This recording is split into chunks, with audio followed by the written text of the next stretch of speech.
A ver, yo voy a tratar de, más que una presentación así bien redondeada, voy a tratar de tirar algunas ideas para motivar la discusión que entiendo vamos a tener después. Lo primero, la productividad económica y el transporte de carga, ¿cuál es la relación? Solo algunos conceptos que guían un poco nuestro actuar. La posición competitiva de Chile en rankings internacionales de logística no es la mejor, por decirlo optimistamente. En el LPI estamos en 42 y en el Trading Across Borders del Banco Mundial, que es parte del Doing Business Report, el número 63. Estos son solo dos indicadores, tienen cada uno sus pros y sus contras, pero el mensaje es claro. O sea, somos probablemente dentro de Latinoamérica, normalmente estamos primero, segundo, tercero en estos rankings, pero si uno mira el contexto OCDE, que es realmente con el contexto que nos quisiéramos comparar, al menos en este ámbito, estamos no en la mejor posición, por decirlo optimistamente. La relación de costo logístico respecto al PIB, medio como ad valorem, se ha estimado, como aparece en cursiva, en un 18%, pero la verdad es que no se sabe, nadie lo mide, no se calcula. De cualquier manera, en ese orden de magnitud es una cifra importante. Los países, el promedio de la OCDE es un 9% solamente. En base a cifras publicadas por el Banco Interamericano de Desarrollo, una reducción del 1% de los costos de transporte doméstico ad valorem podría dar lugar a un 4% de aumento en las exportaciones manufactureras, mineras y agrícolas. Este es un estudio que hizo el banco hace más o menos 3 años, basado en un modelo econométrico, o sea, un modelo empírico, que establece esta suerte de elasticidad entre la reducción de costos inland y el aumento de las exportaciones sectoriales. O sea, esta cosa de reducir los costos no es solo teoría, hay evidencia empírica que dice cómo afecta y podría beneficiar la actividad económica. Volviendo al gráfico de los quesitos, como les decía hace un rato, lo primero, reforzar que necesitamos la mirada de sistemas y quisiera hacerles un pequeño barrido de los ámbitos en los que estamos trabajando. En logística terrestre, zonas de descanso, un tremendo desafío. La regulación laboral chilena establece unas obligaciones de detención y de descanso para los conductores, pero la planificación de infraestructura en su día no incorporó adecuadamente estos requerimientos. Los camioneros, como regla general, no tienen la infraestructura que necesitan para dar cumplimiento a esa regulación. También hay interés probablemente en un caso como lo que comentaba el alcalde recién, zonas reguladoras de frecuencia, centros de intercambio modal en las afueras de las ciudades para regular flujos de camiones en la lógica de antepuertos, por ejemplo. Esos son temas en los que estamos trabajando. Conectividad vial y ferroviaria, estamos tratando de lograr una coordinación cada vez más estrecha y cada vez más institucionalizada con MOPIF para asegurar accesibilidad portuaria eficiente y de menor impacto para las ciudades. Sistemas de información, los famosos Port Community Systems y el Observatorio Logístico, del cual nos va a comentar Yari un poco más adelante en este bloque.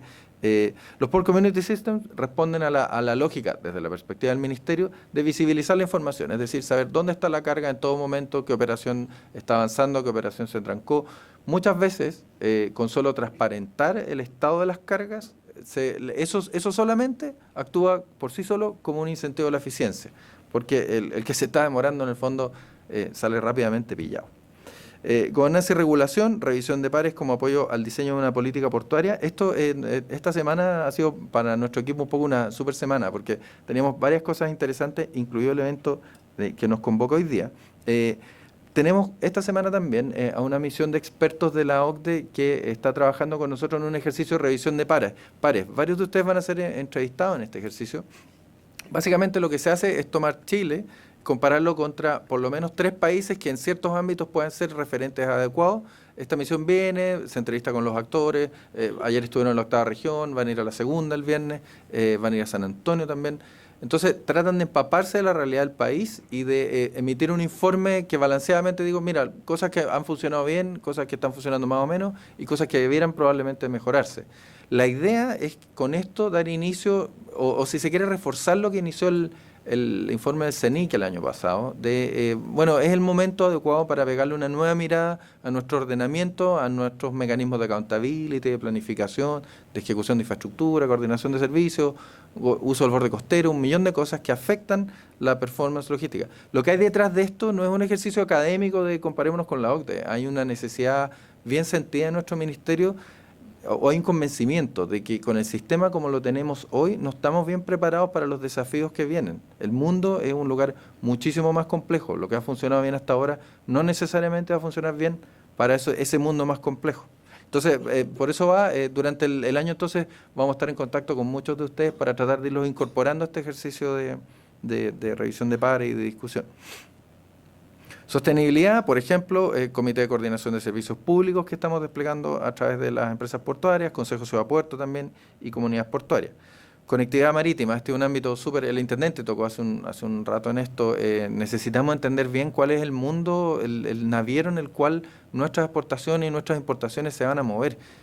Configuraciones de flota, las mallas de servicio, la organización industrial, este proceso de consolidación que él comentaba, las alianzas, la interacción que tienen los sistemas portuarios con un universo naviero más concentrado es distinta, cambian las relaciones y hay que en el fondo partir por entender bien qué es lo que está pasando en el mundo con cosas como el Canal de Panamá, el famoso discurso de los post-Panamax, y de hecho yo les voy a comentar un poquito sobre eso. Hay que entenderlo bien para preparar nuestro sistema. Capacidad portuaria, y esto ya es una de las especialidades de la casa, trabajamos mucho en la actualización de planes maestros, por ejemplo en esos puertos, en conjunto naturalmente con las empresas portuarias, estimaciones de demanda de carga para puertos de la zona central. El año pasado por primera vez nos metimos bien fuertemente en la problemática de graneles, que tiene razón el intendente, es muy aguda. Los contenedores se llevan toda la atención porque, no sé, son la niña bonita del sistema, si se quiere, pero graneles, este país eminentemente transfiere graneles y es una problemática que yo creo que hay que empezar a enfrentar. Así que estamos muy metidos en eso. Y aumentos de capacidad portuaria considerando mejoras de gestión, infraestructura liviana, o sea, cómo podemos optimizar lo que ya tenemos. ¿Por qué no debemos descuidar los requerimientos de infraestructura portuaria? Por ejemplo, el asunto de los post-Panamax que les mencionaba. Estos histogramas, que están deliberadamente construidos para verse muy complicados y sesudos, muestran para 3 cortes temporales, 2005, 2010 y 2014, un histograma de las esloras de los buques que recalaron en la quinta región, las naves full container, o sea, las naves que solo transportan container. Salen varias cosas. Primero, es interesante ver cómo las recaladas se mantienen relativamente constantes. El 2005 al 2010 suben algo así como un 15%, pero después vuelven a bajar. O sea, están en un orden de magnitud relativamente estable. Es un primer como conclusión que sale de este tipo de análisis que tratamos de hacer. Y segundo, fíjense en la amplitud del histograma, en la variabilidad. Y eso está refrendado por esta gráfica que muestra agrupado para los mismos datos, los mismos 3 cortes temporales, la moda, la media y la desviación estándar estos son los intervalos del 95% de las esloras de los buques que recalaron. Fíjese, la línea verde y la roja muestran que tanto la eslora media como la eslora máxima de los buques tendió a crecer en estos 3 periodos, y ahí a la derecha aparecen los porcentajes, 18% entre 2005 y 2010, y eso para la eslora promedio, y entre 2010 y 2015 un 17%, o sea, crece bastante el periodo de 5 años. Pero interesantemente, la eslora mínima crece más lento, y de hecho, o sea, crece al principio como una rapidez comparable, pero después se estabiliza. O sea, la variedad de buques que nuestros puertos van a tener que atender aumentó. No es que todo se va a ir a estos grandes buques de un sopetón, sino que hay un proceso de transición, por lo menos, en que vamos a tener que ser capaces de tener infraestructura y sistemas, servicios portuarios, equipamiento, etcétera, que operen flexiblemente. Y esto solo para naves full container. O sea, imagínense una vez que empecemos a analizar otro tipo de naves, por ejemplo, las que tienen graneles. Lo otro que tal vez, como esto es bien detallado, pero me interesa como transmitírselo, entre la última conclusión, entre el año 2010 y 2015, además de aumentar el tamaño promedio, la nave tipo aumentó bastante, de 200 a casi 300 metros. Esto es solo la nave, es la moda en términos estadísticos, es la nave que es más común. No se dice qué tan común es, pero es la que es más común. O sea, efectivamente hay una tendencia hacia crecer y hay una tendencia hacia aumentar en variabilidad. Eso por el lado, solo para ilustrarles el punto del tamaño de las naves y el análisis razonado que estamos tratando de impulsar. Ahora me voy a cambiar de tema al asunto del balance entre demanda y capacidad de contenedores en la zona central, también usando esto como una suerte de caso de estudio. El gráfico de la derecha muestra la oferta disponible en distintos canales. Uno, capacidad actual, que es el 45% que aparece mencionado abajo como amarillo. Después aparecen dos franjas bien delgadas que son la capacidad que pueden aportar mejoras de gestión según nuestros estimados actuales, y esto es trabajo en curso, y la infraestructura menor en terminales actuales, o sea, las extensiones de los muelles en los dos terminales concesionados originalmente, más los dos proyectos de Terminal 2 en Valparaíso y San Antonio. Eso nos lleva más o menos al año 2030, si no se comprometiera más infraestructura, a un total de más o menos 4,5 millones de contenedores de capacidad en la región. Esto es infraestructura de servicio público. Solo en el escenario pesimista de demanda, según nuestras estimaciones, sería esa capacidad suficiente, que es la columna de la derecha. Ese 97% de capacidad representa el escenario de crecimiento bajo. O sea, la única manera en que llegaríamos sanos y salvos al escenario, si se quiere, en balance oferta-demanda a finales de la próxima década, sería en un escenario bajo de crecimiento.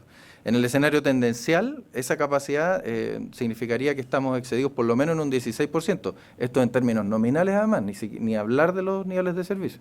Y en un escenario optimista de crecimiento, y esto es optimista, pero en pronósticos hechos el segundo semestre del año pasado, o sea, esto no es un optimismo desatado, ¿no? Es un optimismo temperado por la coyuntura, estaríamos excedidos en un 50% de capacidad.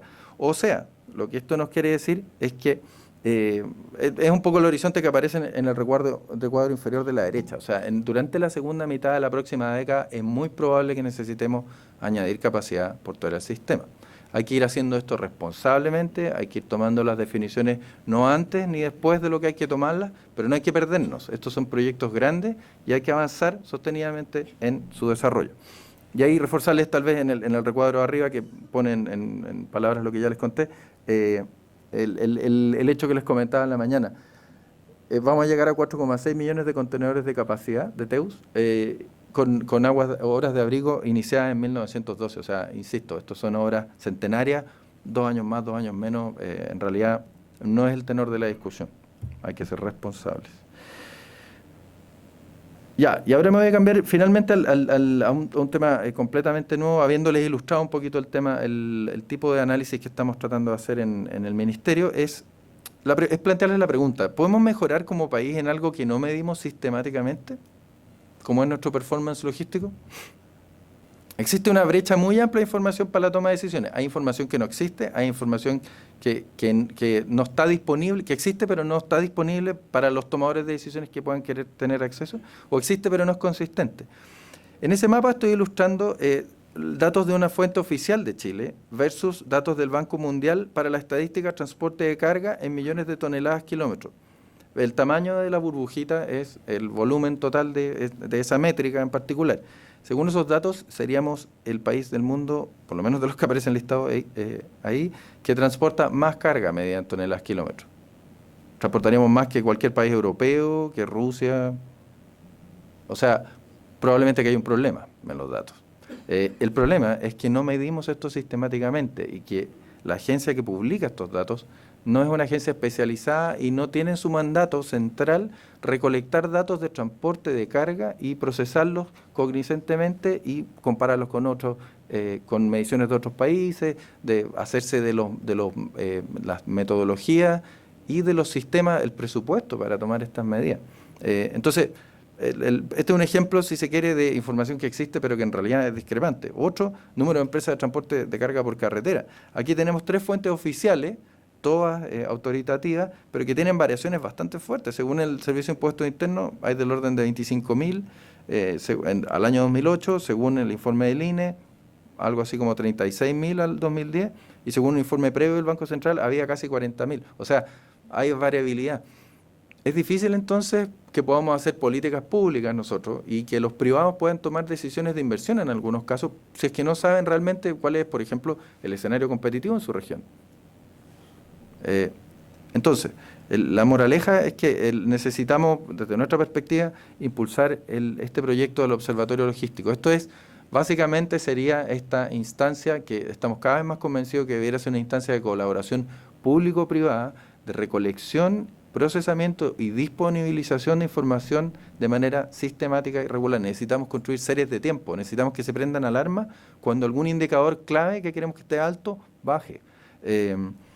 Así que este es un proyecto bien sentido de nuestro ministerio, ha sido un encargo bien fuerte y decidido del ministro y del subsecretario. Al punto que en el año, y me queda un minuto nomás para evitar el estrés, este ha sido un encargo que recibimos el 2014 de reforzar lo que se venía haciendo de antes. Habíamos dejado instalada una primera versión del observatorio con los datos más básicos que estaban disponibles, que habíamos podido revisar. Eso está disponible si la quieren visitar en el sitio web de la Subtrans. Y recibimos el encargo de reforzar esto y de ver, bueno, ok, si queremos instalar un observatorio como esta agencia especializada, ¿qué habría que hacer?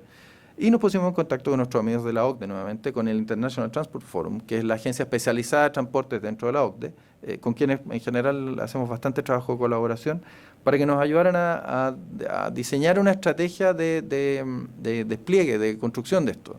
Esto no es una problemática así simplista en que sea simplemente pedir presupuesto y montar una agencia. Aquí hay una conversa más larga que tener, hay que hablar de qué es lo que queremos medir, qué queremos hacer por ejemplo, si muchos de los datos los tienen los privados. ¿Cómo le damos seguridad a esos privados de que nos pueden compartir esa información y que se mantenga la que es comercialmente sensible, se mantenga con los recuerdos de confidencialidad que corresponde, pero que a su vez nos permita calcular indicadores que sean útiles para el sistema en su conjunto, para ellos mismos? Hay todo ese tipo de problemáticas, son cuestiones que hemos tratado de ir abordando en este trabajo de casi 2 años que llevamos con el ITF. Yari nos va a contar un poquito más, pero yo solo cerrar con la idea de reforzar. Sin medir es muy difícil que podamos mejorar. Así que eso. Muchas gracias.